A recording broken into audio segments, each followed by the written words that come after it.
SDMP 3. Yang paling utama saya ingin menyampaikan di sini saya bukan ingin menggurui di Bapak Ibu, saya hanya ingin membagikan sedikit materi yang saya dapatkan di modul 1.4 yaitu tentang budaya positif.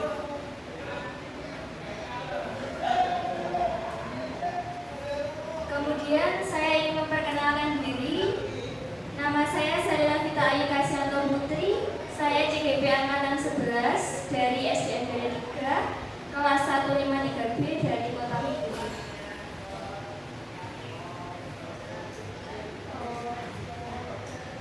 Sebelum ke inti materinya, agar kita tidak ngantuk karena ini jamnya jam rawan Bapak Ibu, jadi kita ice breaking terlebih dahulu. Yang pertama ice breakingnya nanti kita gimana kalau kita nyanyi-nyanyi dulu Bapak Ibu? Iya. Kira-kira mungkin ada yang bisa mewakili memimpin teman-teman untuk nyanyi biasanya yang suaranya merdu di SDMP. Iya.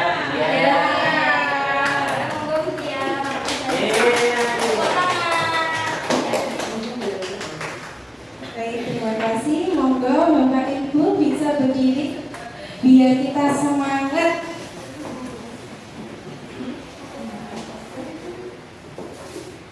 Semuanya ikut menyanyi ya, dan teman-teman juga boleh.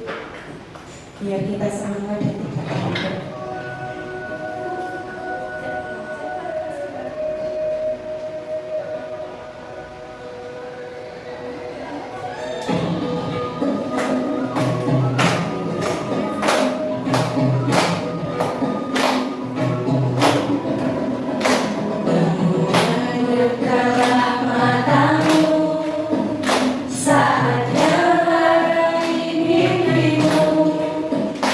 Arahkan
hadiahnya ada voucher 5K yang bisa diambil di Bu Ari ya Bapak Ibu.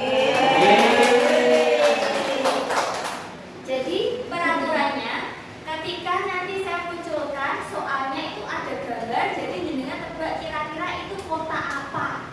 Nanti jenengan langsung angkat tangan, tapi jangan dijawab dulu. Tunggu saya menunjuk siapa yang lebih dulu mengangkat tangan. Itu nih Bapak Ibu. Siap Bapak Ibu? Siap. 1, 2, 3. Namanya Mbak Nadia. Bu Nadia ya. Apa Bu Nadia? Surabaya. Ada ikan surah dan buaya. Jadi kota Surabaya. Betul sekali, kota Surabaya karena ada gambar surah dan baya. Surabaya. Selamat ya Mbak Nadia mendapatkan Bu Nadia mendapatkan door prize 5K.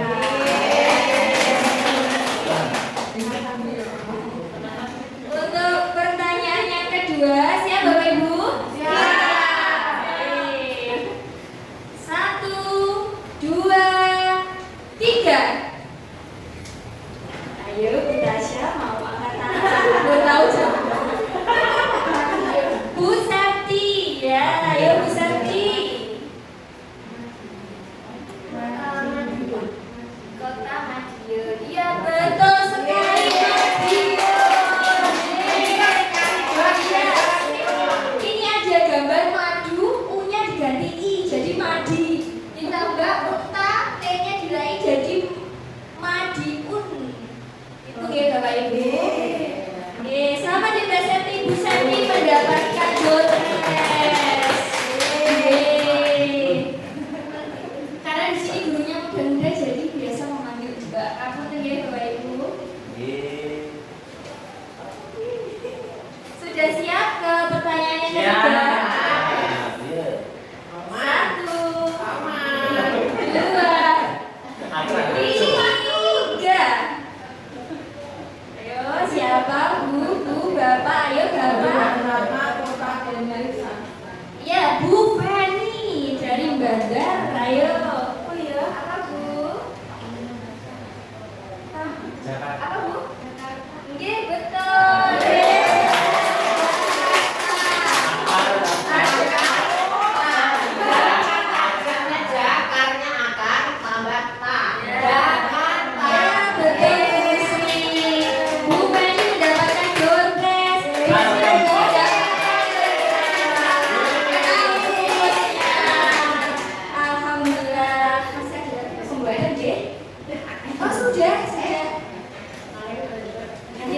Nanti untuk doorprize-nya bisa diminta di Bu Ari ya Bu Ari. Alhamdulillah. Oke Bapak Ibu, jadi pada hari ini konsep inti materi kita itu tentang budaya positif. Nah di budaya positif itu ada beberapa unsur, ada 8 unsur. Yang pertama yaitu perubahan paradigma belajar. Yang kedua yaitu disiplin positif. Kemudian yang ketiga yaitu nilai-nilai kebajikan universal. Yang keempat yaitu motivasi perilaku manusia. Kemudian keyakinan kelas. Kemudian kebutuhan dasar manusia. Kemudian 5 posisi kontrol. Dan yang terakhir segitiga restitusi. Jadi kan siang-siang langsung dinampakkan materi seperti ini. Semoga panjenengan tidak pusing ya Bapak Ibu. Insya Allah menyenangkan. Ya Alhamdulillah. Kemudian, nah di sini ada yang pertama yaitu perubahan paradigma belajar. Pembelajaran dengan paradigma baru merupakan pembelajaran yang dirancang berdasarkan prinsip pembelajaran berdiferensiasi sehingga para murid belajar sesuai dengan kebutuhannya dan lebih ditekankan pada mewujudkan profil pelajar Pancasila. Jadi pada saat ini kita memang dituntut untuk melaksanakan pembelajaran yang berdiferensiasi. Untuk diferensiasi tentu saja kita sudah tidak asing ya Bapak Ibu, karena sebelumnya kita sudah pembelajaran yang berdiferensiasi kepada siswa. Tentang pembelajaran diferensiasi Bapak Ibu, mungkin ada yang ingin mengutarakan pendapatnya tentang pembelajaran berdiferensiasi.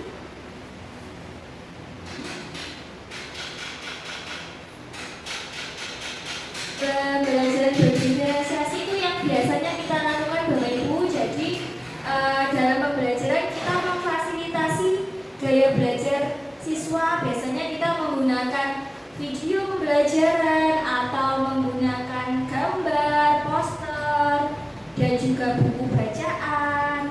Nah, kemudian paradigma belajar.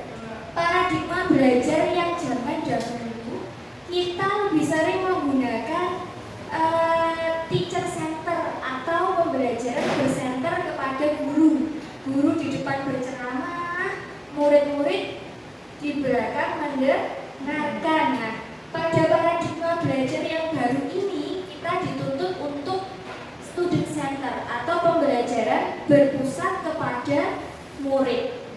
Jadi kalau zaman dahulu kelas itu yang bagus jika kelas itu tenang. Jika kelas itu tenang, tidak ada suara, memperhatikan guru. Tetapi sekarang ini siswa dituntut untuk merdeka dalam belajar. Jadi dia bisa kelas yang gaduh tetapi siswanya aktif lebih baik daripada kelas yang hanya diam karena diamnya takut. Tetapi belum tentu dia bisa menyerap ilmu yang kita sampaikan. Itu Bapak Ibu, jadi paradigma belajar yang dulu dan sekarang memang ada sedikit perubahan. Dan mungkin memang ada plus minusnya. Di setiap perubahan pasti ada plus minusnya ya Bapak Ibu. Kemudian materi yang kedua yaitu tentang disiplin positif. Disiplin positif adalah pembiasaan-pembiasaan yang baik mencakup sikap atau perilaku maupun tutur kata. Nah, disiplin positif ini diharapkan bukan hanya kepada siswa, tapi kita sebagai guru juga harus menerapkannya sebagai contoh atau tauladan untuk siswa kita. Seperti semboyan Ki Hajar Dewantoro, mungkin Bapak Ibu ada yang masih ingat semboyan Ki Hajar Dewantoro yang ada 3. Engarso Sulodo, laras sekali Bu Sri. Alhamdulillah bocor lagi. Yang pertama apa Bu Sri tadi Bu? Engarso Sulodo, ing Madya Mangunkarso, tuturi handayani. Engarso Sulodo ini. Engarso Sulodo itu artinya di depan kita memberikan contoh. Nah itu sangat sesuai dengan kita sebagai seorang guru ya Bapak Ibu. Terus yang kedua apa tadi Bu Sri? Engarso Sulodo, ing Madya Mangunkarso. Ing Madya Mangunkarso, di tengah kita memberikan dorongan atau motivasi. Kemudian tuturi handayani, di belakang memberikan dukungan serta motivasi kepada anak-anak. Kemudian sebagai pendidik kita berperan dalam mewujudkan murid yang memiliki kesadaran diri sehingga mereka berperilaku mengacu kepada nilai-nilai universal dan memiliki motivasi dalam diri menuju perubahan perilaku ke arah yang lebih baik. Saya percaya kalau di SDN Barat 3 ini Bapak Ibu gurunya sudah sangat memberikan contoh, sudah sangat menerapkan 3 semboyan dari Ki Hajar Dewantoro. Buktinya setiap pagi kita sudah datang menyambut anak-anak di depan gerbang. Pasti dengan begitu akan tumbuhnya kesadaran anak-anak jika mereka, oh bu guru saja datangnya pagi, pasti aku juga seharusnya lebih semangat untuk datang pagi. Kemudian selanjutnya yaitu ada nilai-nilai kebajikan.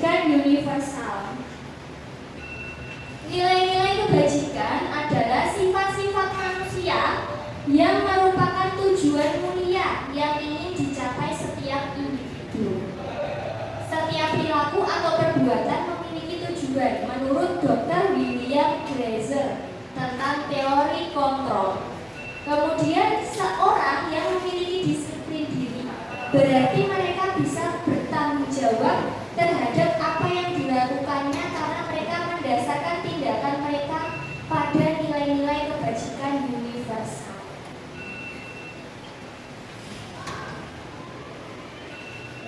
Nah, kemudian ada 3 motivasi perilaku manusia. Jadi Bapak Ibu, setiap orang jika akan melakukan sesuatu pasti ada motivasi tertentu. Motivasinya di sini terbagi menjadi 3, yaitu yang satu menghindari ketidaknyamanan atau hukuman, semisal anak berangkat pagi karena takut dihukum oleh gurunya kalau telat, atau anak memakai seragam lengkap karena takut kalau tidak lengkap akan disuruh hormat bendera oleh bapak ibu gurunya. Nah, berarti dia melakukan itu, dia disiplin karena takut kena hukuman. Nah, untuk yang kedua, motivasi yang kedua yaitu untuk mendapatkan imbalan atau penghargaan dari orang lain. Nah, ini seumpama jika kamu memakai seragam yang lengkap, kamu akan mendapatkan hadiah bintang dari ibu guru. Nanti bintang itu bisa ditukarkan di kantin sebesar 2.000. Nah, jadi si anak itu melakukan perilaku itu karena termotivasi akan mendapatkan hadiah. Nah, belum tentu akan seperti itu selamanya. Jadi dia akan terbiasa, dia akan merasa, oh kalau aku melakukan ini, aku harus mendapatkan hadiah. Nah, seperti itu. Kemudian yang ketiga yaitu alasan atau motivasi. Ini yang terbaik dari 2 alasan yang sebelumnya, Bapak Ibu. Jadi untuk menjadi orang yang menjadi orang yang mereka inginkan dan menghargai diri sendiri dengan nilai-nilai yang mereka percaya. Jadi seumpama dia datang tepat waktu, memakai seragam lengkap, itu memang karena keinginan dirinya sendiri. Karena contoh dia ingin membuktikan, oh aku sekarang sudah kelas 5, jadi aku harus bisa jadi contoh bagi adik-adik kelas. Nah, seperti itu. Kalau untuk Bapak Ibu guru juga seperti itu. Ini sebagai contoh adalah partner saya, Bapak Ibu, Bu Sri. Ini ketika piket selalu datangnya selalu paling awal, memberikan contoh bagi Bapak Ibu guru yang lain. Bukan hanya tentang piket, tapi ketika ada tugas atau apapun, Bu Sri dan Bu Sumia selalu paling awal selesainya. Beri tepuk tangan Bapak Ibu. Jadi alhamdulillah di SDN 3 ini untuk Bapak Ibu sudah menerapkan motivasi yang ketiga, yaitu menjadi orang yang mereka inginkan dan menghargai diri sendiri sesuai dengan nilai-nilai yang kita percaya.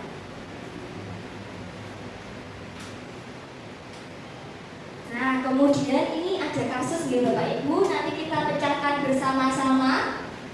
Kasus yang pertama ada Iva kurang menguasai pelajaran matematika. Sehingga pada saat pelajaran tersebut berlangsung, dia lebih banyak berdiam diri atau menggambar di buku pelajarannya. Pada saat guru matematikanya, Pak Seno namanya, menanyakan pertanyaan pada Iva menjadi gugup dan tak sengaja menjatuhkan tasnya dari kursi, serta tiba-tiba menjadi gagap pada saat berupaya menjawab. Seluruh kelas pun tertawa melihat perilaku Iva yang berbicara tergagap dan terkejut tersebut. Kemudian Pak Seno pada saat itu membiarkan teman-teman Iva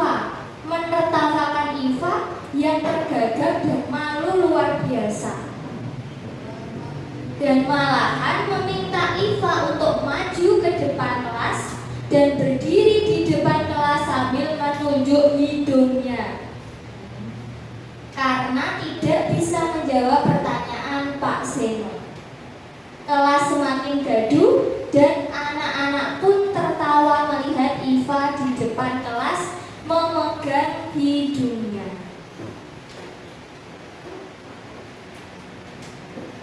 Nah, kemudian ada pertanyaan yang mungkin bisa kita pecahkan Bapak Ibu. Yang pertama, pertanyaannya, apakah Anda setuju dengan tindakan Pak Seno terhadap Iva? Kemudian mengapa? Kalau semisal saya setuju karena alasannya apa? Mungkin Bapak Ibu ada yang mau berpendapat. Betul apa kita di sini membacakan masalah bersama? Atau saya slide yang kasus tadi saya perlihatkan lagi?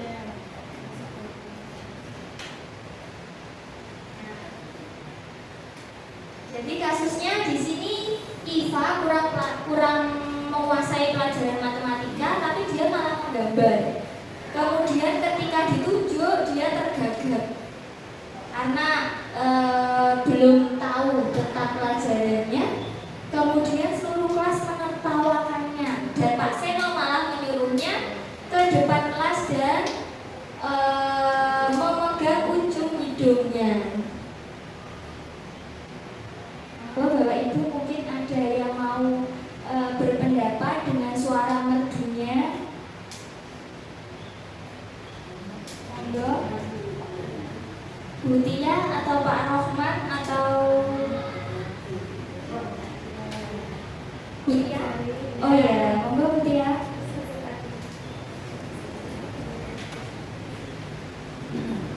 Terima kasih Bu Sari. Saya ingin mencoba untuk menjawab pertanyaan yang ada di depan. Apakah Anda setuju dengan tindakan Pak Seno terhadap Iva? Mengapa? Kalau saya tidak setuju atas tindakan dari Pak Seno karena itu kurang tepat dan tidak sesuai dengan prinsip dari Merdeka Belajar. Dan yang kedua, menurut Anda tindakan Pak Seno terhadap Iva adalah sebuah hukuman atau konsekuensi? Mengapa? Seperti yang dijelaskan oleh Bu Sally tadi, di setiap hukuman atau konsekuensi selalu ada prinsip-prinsip yang harus dilaksanakan oleh guru. Jadi hukuman yang dilakukan Pak Seno terhadap Iva itu kurang tepat karena tidak sesuai dengan pembelajaran berdiferensiasi. Terima kasih.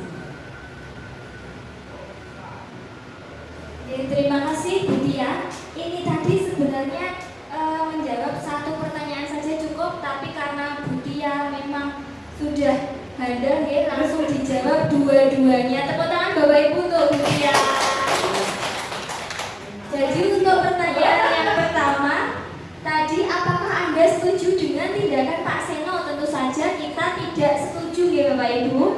Mengapa? Karena ketika Pak Seno menyuruh si Iva untuk maju ke depan dan memegang hidungnya, berarti secara tidak langsung itu menjatuhkan mental anak nih Bapak Ibu.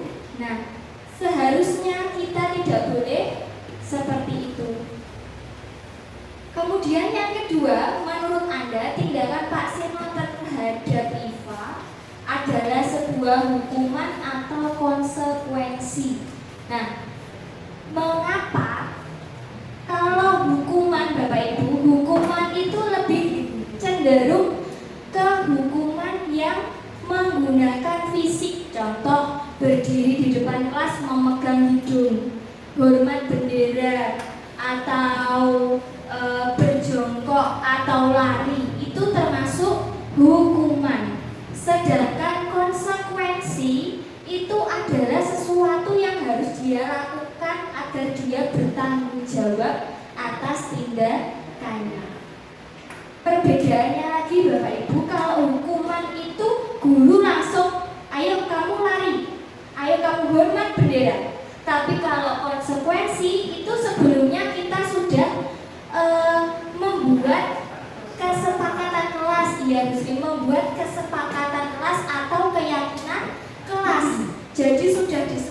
rapi antara guru dan siswa. Kemudian ketika dia melanggar, dia sudah tahu konsekuensinya apa.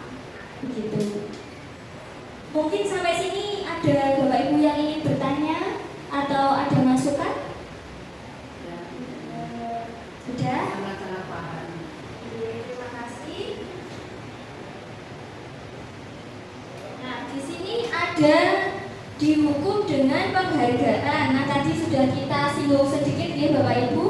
Jika kita berulang kali menjanjikan hadiah kepada murid untuk bertanggung jawab, itu sama halnya kita sedang beranggapan mereka tidak dapat melakukannya, atau mereka tidak akan memilih untuk melakukannya jika tidak ada penghargaan. Karena mereka akan terbiasa, oh aku kalau melakukan ini berarti aku akan mendapatkan hadiah. Jadi hal tersebut tidak boleh kita tanamkan kepada anak-anak, kecuali dalam event tertentu. Memang itu ada lomba atau ada ajang tertentu, baru kita bisa memberikan apresiasi. Atau misalkan hadiah ini bisa kita ganti jika di kelas kita menggunakan hadiah ini mengganti dengan apresiasi berupa kata-kata. Oh ya ampun, si Rino, kamu hari ini kok terlihat sangat bagus sekali, seragamnya lengkap, datang tepat waktu, rambutnya rapi, dan subhanallah ganteng sekali murid ibu. Nah, seperti itu sudah termasuk penghargaan secara apresiasi kepada anak. Terus kemudian dampak penghargaan berlaku sama dengan hukuman. Jadi kalau penghargaan itu hukuman yang tidak nampak, kalau hukuman itu langsung secara nampak. Dalam arti meminta atau membujuk seseorang melakukan sesuatu untuk memenuhi suatu tujuan. Jadi ini tidak berlaku untuk murid saja Bapak Ibu, ini berlaku juga untuk anak-anak kita.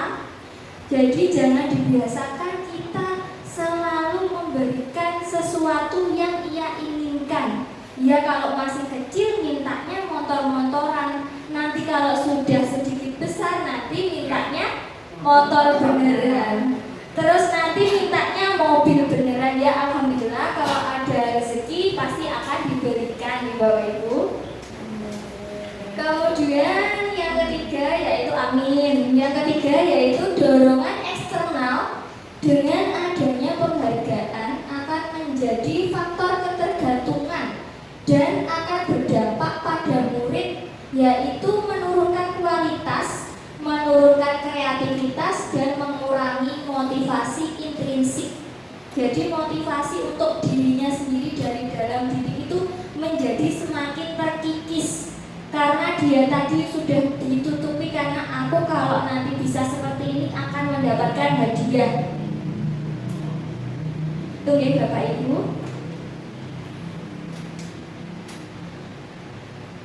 Nah kemudian kita menjawab secara bersama-sama ya Bapak Ibu. Di sini kita tentukan kira-kira nomor 1 sampai 4 ini mana yang hukuman dan mana yang konsekuensi. Yang nomor 1 ada mencatat 100 kali di dalam buku kalimat saya tidak akan terlambat lagi karena terlambat ke sekolah. Ini kira-kira apa Bapak Ibu? Konsekuensi. Ada yang menjawab hukuman? Betul. Lanjut yang kedua. Lari mengelilingi lapangan basket 2 kali karena terlambat hadir di sekolah. Hukuman. Semuanya menjawab hukuman ya? Terus kemudian yang ketiga, berjemur di lapangan basket pukul 12 siang karena mengobrol dengan teman. Hukuman. Kemudian yang keempat, kehilangan 10 menit jam istirahat untuk mengerjakan tugas karena terlambat datang dan tertinggal pelajaran selama 10 menit. konsekuensi. Monggo kita buktikan jawaban kita semua.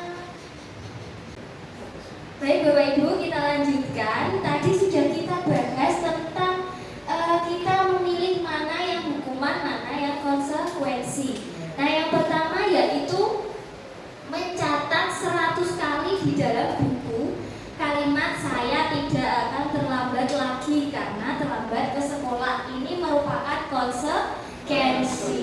Betul. Jadi Bapak Ibu guru semuanya betul. Tepuk tangan. Kemudian yang kedua yaitu lari mengelilingi lapangan basket 2 kali karena terlambat hadir di sekolah. Tadi Bapak Ibu menjawab hukuman dan ternyata betul. Tepuk tangan untuk kita semua. Yang ketiga, berjemur di lapangan basket pukul 12 siang karena mengobrol dengan teman. Tadi kita semua menjawab hukuman dan ternyata betul. Tepuk tangan lagi. Yang keempat yaitu kehilangan 10 menit jam istirahat untuk mengerjakan tugas karena terlambat datang dan tertinggal pelajaran selama 10 menit. Itu merupakan konsekuensi. Kita semua betul. Tepuk tangan untuk kita semua. Ya Bapak Ibu, jadi sekarang kita semua sudah paham ya apa perbedaan hukuman dan juga konsekuensi. Jadi kalau hukuman itu merupakan hal yang menjurus ke hukuman fisik, ya secara fisik kita berikan kepada siswa. Tetapi kalau konsekuensi itu kita melatih siswa agar bertanggung jawab apa yang sudah dia lakukan. Berarti dia tahu apa yang harus dia pertanggungjawabkan.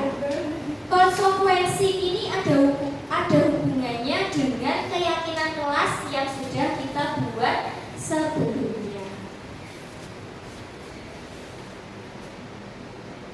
Nah, Bapak Ibu, di sini saya ingin berbagi praktik baik saya. Mungkin saya bukan mungkin lagi, saya yakin Bapak Ibu sudah menerapkannya di kelas masing-masing tentang keyakinan kelas yang dulunya kita kenal dengan peraturan kelas atau dengan keyakinan kelas atau kesepakatan kelas. Jadi waktu awal pembelajaran awal tahun ajaran baru ini, saya menggunakan sticky note. Saya bagikan ke 28 murid saya. Kemudian murid saya satu orang secara individu menuliskan satu aturan yang ingin atau dia inginkan selama ada di kelas tersebut. Kemudian setelah terkumpul semuanya, saya tempelkan di papan tulis. Ada yang menulis tidak boleh datang terlambat, ada yang menulis tidak boleh makan di kelas saat jam pelajaran, ada yang menulis tidak boleh memukul atau bahasa Jawanya klotekan di meja dan sebagainya. Setelah itu kita rumuskan bersama-sama. Jika ada yang sama maka kita gugurkan salah satu, jadi tidak ada yang double. Kemudian setelah sama disepakati, boleh sticky note ini kita tempelkan di dinding bacaan atau mading kelas. Boleh kita salin, kita ketik, baru kita tempel sebagai keyakinan atau kesepakatan kelas yang sudah kita rumuskan bersama-sama dengan siswa.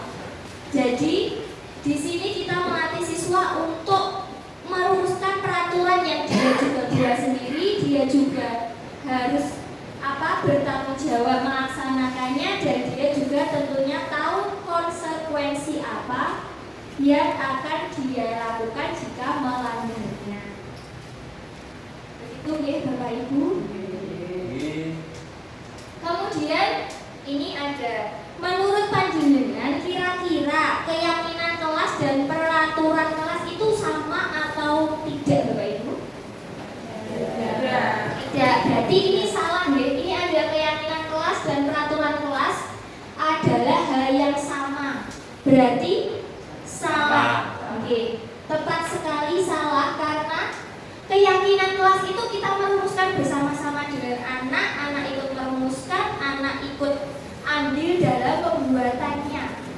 Tapi kalau aturan itu yang sudah ditetapkan, yang sudah ada secara mutlak. Okay? Semisal kalau keyakinan kelas itu contohnya tidak boleh makan di dalam kelas saat jam pelajaran, tetapi boleh makan di dalam kelas saat jam istirahat. Berarti fleksibel sesuai waktunya. Beda dengan peraturan kelas. Kalau peraturan kelas itu contohnya ke sekolah harus memakai seragam lengkap. Karena aturannya di sekolah harus memakai seragam. Kalau tidak pakai seragam, ya tentunya namanya bukan sekolah. Jadi perbedaannya itu nih, garis besarnya Bapak Ibu. Nah, ini ada narasinya, paragrafnya tentang keyakinan kelas dan peraturan kelas. Kalau keyakinan kelas adalah nilai-nilai dan sikap yang dipegang oleh anggota kelas, seperti pandangan tentang potensi siswa atau cara belajar yang ideal yang membentuk kultur dan atmosfer di dalam kelas. Sebaliknya, jika peraturan kelas adalah pedoman konkret yang mengatur perilaku siswa, seperti aturan tentang berbicara saat guru berbicara, atau batas waktu pengumpulan tugas yang bertujuan untuk menjaga disiplin dan menciptakan lingkungan belajar yang teratur. Dengan demikian, keyakinan kelas mempengaruhi bagaimana siswa berinteraksi dan merasa tentang pembelajaran. Sedangkan peraturan kelas memastikan ketertiban dan koefisiensi dalam proses belajar atau pembelajaran. Nah, di sini ada kebutuhan dasar manusia, Bapak Ibu. Sebagai manusia kita punya kebutuhan dasar yang tidak boleh kita sepelekan atau kita Bapak Ibu? Tidak boleh kita biarkan, ya harus kita penuhi secara seimbang. Karena segala sesuatu itu memang harus seimbang. Nah, kebutuhan manusia adalah segala sesuatu yang dibutuhkan oleh manusia untuk mempertahankan keseimbangan kondisi fisiologi dan psikologis yang bertujuan untuk mempertahankan kehidupan dan kesehatannya. Jadi harus seimbang antara fisiologi fisik kita dan juga psikologis atau jiwa kita. Diibaratkan jika fisik kita sehat tapi jiwa kita tidak sehat, apakah kita bisa melaksanakan kegiatan dengan baik, Bapak Ibu? Tidak, tentu tidak. Pasti kalau fisiknya sehat, jiwanya tidak, pasti akan jalan di jalan raya muter-muter seperti orang kebingungan. Tapi kalau jiwanya sehat, fisiknya tidak sehat, apakah juga akan bisa melakukan aktivitas? Tidak. Benar, dia bisa berpikir jiwanya sehat, tapi fisiknya tidak bisa diajak untuk beraktivitas. Jadi kita harus seimbang, Bapak Ibu, apalagi di zaman yang seperti ini. Nah, di sini ada 5 kebutuhan dasar manusia, Bapak Ibu. Pasti Bapak Ibu sebelumnya sudah pernah mendengar atau melihat. Yang pertama itu ada kesenangan. Kesenangan itu faktor yang juga sangat penting bagi kebutuhan manusia, Bapak Ibu. Bahasa Inggrisnya love yourself, cintai dirimu. Dengan cara bagaimana? Dengan cara apa yang kamu sukai itu juga harus kamu lakukan. Contoh hobi itu juga penting. Contoh semisal reward kepada diri sendiri itu juga penting. Ini biasanya ibu-ibu ya. Kalau setelah melakukan apa, contoh setelah bersih-bersih kok capek, mau reward kepada diri sendiri dengan cara belanja. Itu juga penting, Bapak Ibu. Terus kalau bapak-bapak juga gitu, ini enaknya boleh, itu juga termasuk kesenangan. Ada yang suka mancing, ada yang suka healing ke pantai, boleh ya. Itu hal yang memang harus kita lakukan untuk menjaga kesehatan psikologis kita. Yang kedua adalah cinta dan kasih sayang. Nah, cinta dan kasih sayang ini sangat amat kita butuhkan ya, terutama dukungan dari keluarga, dari pasangan jika sudah memiliki, dari rekan kerja terutama nih Bapak Ibu. Kalau kita itu sudah capek tapi rekan kerja kita tidak saling sayang ya, bukan kita ya, sayang, maka acuh tak acuh, tidak peduli, itu akan menambah rasa capek kita.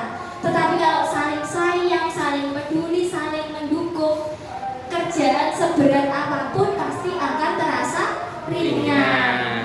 Alhamdulillah BD3 semuanya saling menyayangi, saling mengayomi. Amin ya Allah. Kemudian yang ketiga, kebebasan. Kebebasan ini maksudnya kebebasan berpendapat, kebebasan memilih kesukaan, kebebasan menentukan hal apa yang kita inginkan, tetapi tetap pada norma-norma yang ada. Kemudian yang keempat yaitu penguasaan. Penguasaan ini yang dimaksud yaitu setiap orang yang lahir itu pasti sudah dikasih mukjizat atau bakat sendiri-sendiri yang ada pada dari dalam dirinya. Semisal ada yang memang handal dalam segi IT, teknologi, ada yang handal dalam segi komunikasi dengan orang lain, ada yang handal dari segi penyusunan materi berkas ataupun dokumen-dokumen, ada yang handal tentang keuangan, ada yang handal mengatasi siswa, dan masih banyak lagi. Ketika ada yang merasa saya kok nggak punya bakat apa-apa, itu berarti belum menemukan passion yang ada pada dirinya. Padahal sebenarnya ada, tapi belum dirasa. Orang lain bisa merasa, tapi diri sendiri kadang tidak merasa. Seperti kita memakai parfum sudah banyak, tapi kita sendiri nggak mencium. Ini jadi parfum mabu, nopo boten nyata ya Bapak Ibu. Ternyata seperti itu, ibaratnya seperti itu. Kemudian yang kelima yaitu bertahan hidup. Bertahan hidup itu memang benar, bekerja mencari uang untuk makan, untuk kehidupan, betul itu. Nah, tetapi ada yang perlu lagi bertahan hidup itu bukan hanya mencari uang Bapak Ibu. Ada hal sepele yang kadang itu kita sepelekan. Semisal lapar atau jam siang tapi tidak kunjung makan, itu namanya tidak menjaga atau tidak bertahan hidup Bapak Ibu ya. Jadi harus makan tepat waktu nih Bapak Ibu. Malah kalau bisa makan terus buat nopo-nopo. Kayak teman saya itu. Bahaya. Ya. Jadi semisal waktu makan siang ya harus cepat-cepat makan. Kadang kita sebagai guru baru duduk di kantor, anaknya sudah uduk, Bu, si A berantem, Bu, si A ngompol, Bu. Dan memang seperti itu. Jadi ketika kita ada kesempatan, kita ya ngemil roti lah sepotong. Nanti kalau sudah longgar baru makan. 5 potong. Potongannya yang besar, maksudnya seperti itu. Nah, jadi kesehatan itu sangat penting ya Bapak Ibu, apalagi guru itu kerjaannya banyak pada zaman saat ini. Bukan hanya mengajar, tapi juga banyak administrasi, banyak tugas-tugas. Belum lagi nanti di rumah, belum tentu di rumah langsung bisa ada waktu untuk makan, kadang lupa.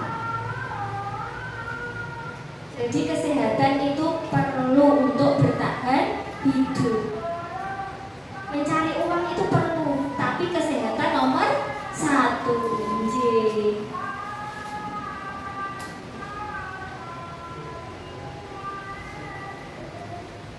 Nah, kemudian ada posisi kontrol restitusi. Menurut Diane Gosen dalam bukunya Restitution School Discipline tahun 1998 mengemukakan bahwa guru perlu meninjau kembali penerapan disiplin di dalam ruang-ruang kelas mereka selama ini. Apakah telah efektif? Apakah berpusat kepada murid? Apakah memerdekakan murid dan memandirikan murid? Bagaimana dan mengapa? Melalui serangkaian riset dan berdasarkan pada teori kontrol Dr. William Blazer, berkesimpulan bahwa ada 5 posisi kontrol Bapak Ibu yang ditetapkan oleh guru, orang tua ataupun atasan dalam melakukan kontrol. Nah, 5 posisi kontrol ini disebut 5 posisi kontrol restitusi. Jadi ini bukan hanya untuk guru, tetapi juga untuk orang tua, bahkan untuk memimpin suatu lembaga.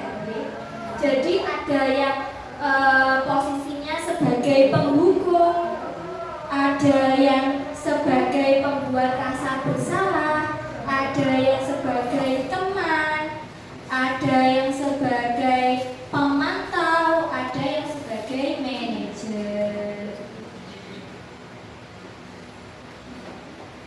Nah, ini contohnya sebagai penghukum Bapak Ibu. Contoh, jika siswa semisal tidak memakai atribut saat upacara berbeda, kalau sebagai penghukum pasti kita contohkan sebagai guru ya. Kalau sebagai penghukum pasti langsung, loh Lek, sama gak les sabuk, ya wis kalau ada berdiri, ayo sama berdiri di sana di depan, karena sama melanggar aturan. Nah itu kalau sebagai penghukum. Tapi kalau sebagai teman, kita menggunakan kata-kata yang sedikit mendatar, tidak terlalu tinggi, tapi memposisikan kita sebagai teman. Loh alah yo, dia iki mau gak gawe sabun nek, yo wis saiki gak apa-apa, sesuk tak ojo diganti lagi yo. Nah itu sebagai teman. Kalau pembuat rasa bersalah itu kita merendahkan suara kita. Yo alah le, asal kok yo gak gawe sabun nentol le. Sampe kok gak kesane Bu Seli to. Bu Seli wis janet. Sampe gak kesane Bu Seli to. Wis iso aja ngono nek ya mau sakne Bu Seli lo isin. Lah itu kita membuat dia merasa bersalah terhadap kita. Kemudian pemantau. Kalau pemantau itu cukup dari jauh melihat, oh kayak gak gawe sabuk, kayak oh nanti bisa diproses. Nah, dan itu sebagai pemantau. Kemudian sebagai manajer. Nah, sebenarnya yang harus kita lakukan itu sebagai manajer Bapak Ibu. Jadi kita cari tahu kira-kira, sampai kira apa ya kira-kira sih gak lengkap, gak pakai sabuk Bu. Lah nyapa kok sampai gak pakai kenapa? Anu Bu, saya tidur di rumah Mbak, terus lupa sabuknya ketinggalan di rumah, sudah siap. Oh gitu ya wes. Nanti berarti minggu depan harus gimana? Pakai sabuk Bu, harus lengkap.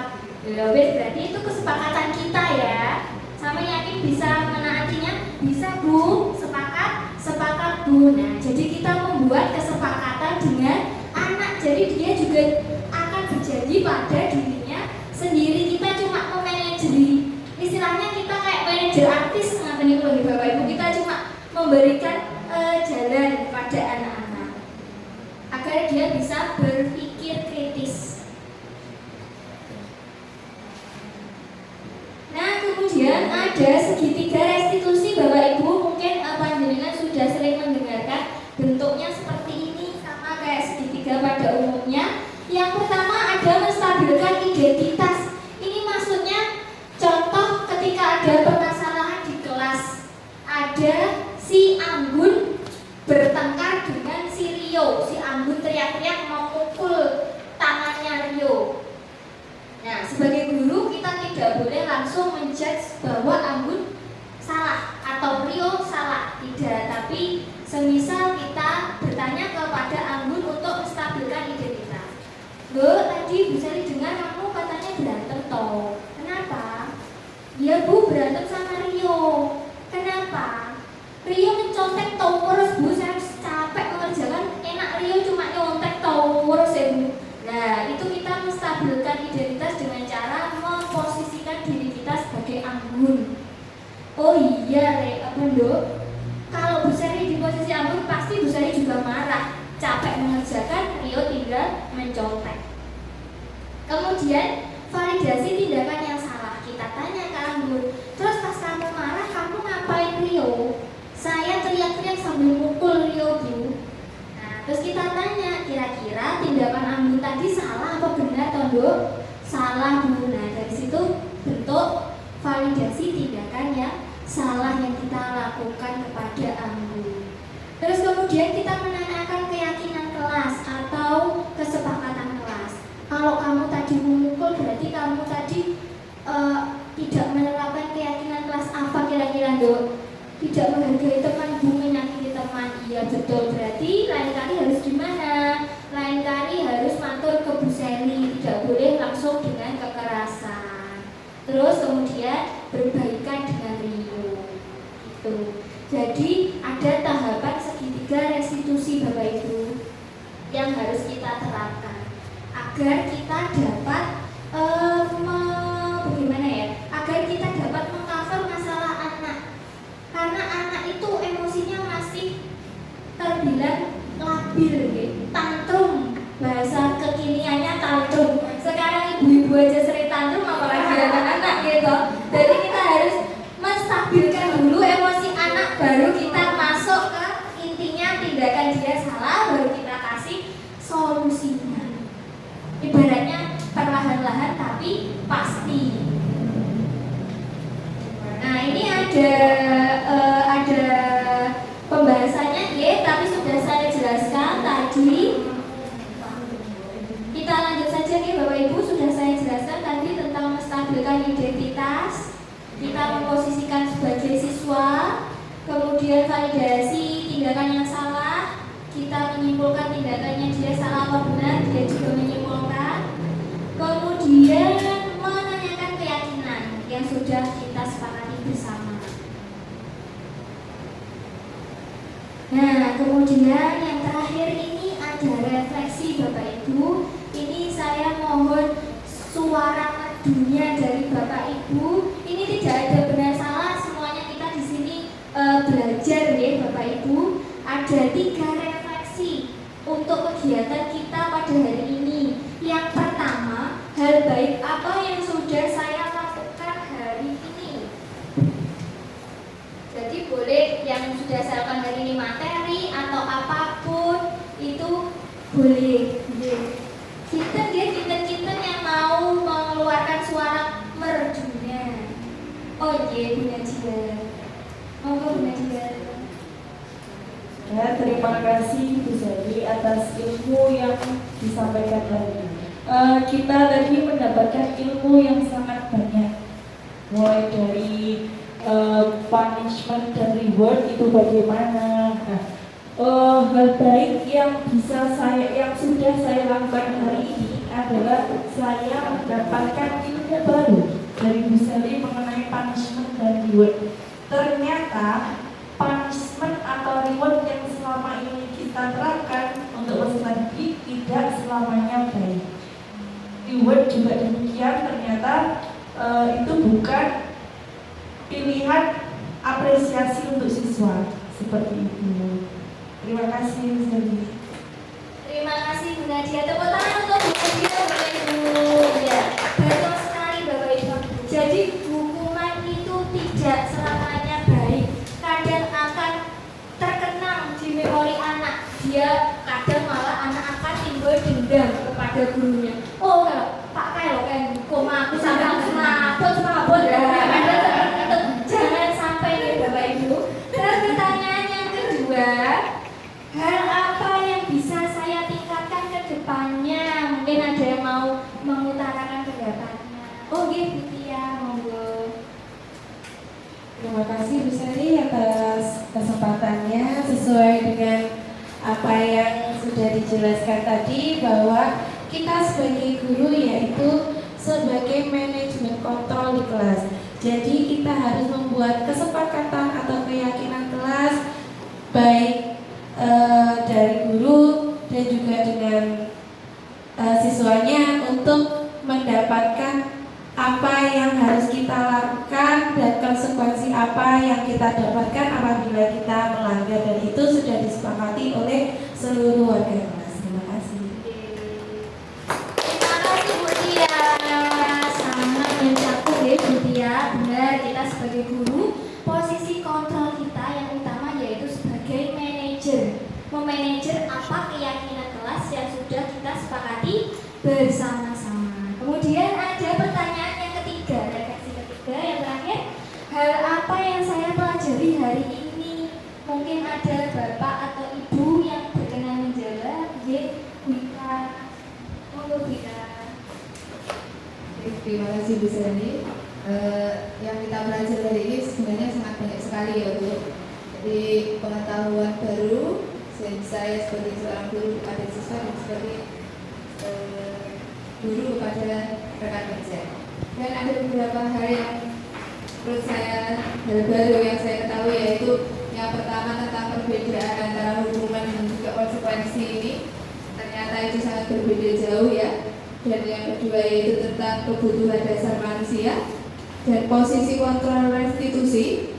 Dan yang selanjutnya adalah tentang segitiga restitusi. Itu sangat-sangat membantu kita dalam memahami beberapa hal yang terjadi di dalam kelas. Dan semoga itu menjadikan kami lebih baik lagi. Terima kasih Bu Ika. Tepuk tangan Bapak Ibu untuk Bu Ika. Oke, betul sekali Bapak Ibu. Hari ini kita sudah mempelajari banyak hal. Ada segitiga restitusi, 5 kebutuhan dasar manusia, 5 posisi kontrol, ada budaya positif dan juga keyakinan kelas. Jadi alhamdulillah, semoga kita semua dapat menerapkannya dalam mendidik putra-putri kita nih Bapak Ibu. Amin. Amin. Selanjutnya, nah ini ada sedikit pantun di penghujung acara saya pada hari ini Bapak Ibu. Ngapunten kalau agak-agak kurang menyambung ya. Ini ada pantun dari saya. Ke Bandung bersama Omas. Pulangnya lewat jalan Sawo Jajar. Mari wujudkan generasi emas. Guru merdeka mengajar, murid merdeka belajar.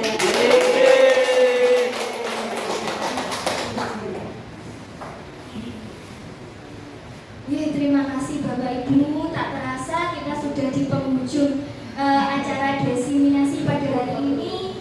Saya ucapkan terima kasih kepada Bapak Ibu yang sudah berkenan meluangkan waktunya. Dan saya ucapkan mohon maaf yang sebesar-besarnya jika dalam penyampaian sedikit ilmu yang saya dapatkan ini dapat bermanfaat bagi kita semua. Dan mohon maaf jika saya ada salah kata dan perbuatan ya Bapak Ibu.